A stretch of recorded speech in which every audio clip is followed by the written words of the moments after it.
ഞാൻ അമ്മയുടെ തന്നിട്ടെന്ന് പറഞ്ഞാലേ ദീപാവലിയൊക്കെ അല്ലേ, ദീപാവലിക്ക് മധുരം കഴിക്കണ്ട നമ്മള്. അതെ ദീപാവലിക്ക് അതല്ലേ, അപ്പം മധുരം കഴിക്കണമെന്നാ.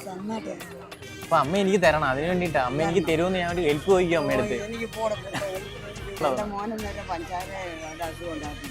ഒരെണ്ണം കഴിക്കുന്നതിന് കുഴപ്പമെന്തോ, ദീപാവലി എന്ന മധുരമല്ലേ. കുളിച്ച് കയറി വരുമ്പോഴത്തേക്ക് ഞങ്ങളുടെ അവിടെ ഇല വെട്ടിയിട്ട് മുറക്കകത്ത് സകല കാര്യങ്ങൾ പുഴുങ്ങും. ഏത്തക്ക, ചേന, ചേമ്പ്, കിഴങ്ങ്, കുച്ചിയേമ്പ് ഇതെല്ലാം കൊടുത്ത് പുഴുങ്ങിയിട്ട് മുറക്കകത്ത് കുടഞ്ഞിടും. മുള ഉടയ്ക്കും. ഞങ്ങളുടെ നാട്ടിൽ അങ്ങനെ കിഴക്കൻ നാട്ടിലാണ്. പ്രാർത്ഥിച്ചിട്ടാണ്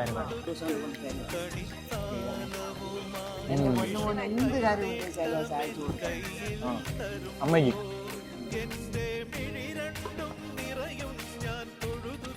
ഏത് മനുഷ്യരും ഞാൻ സംസാരിക്കും.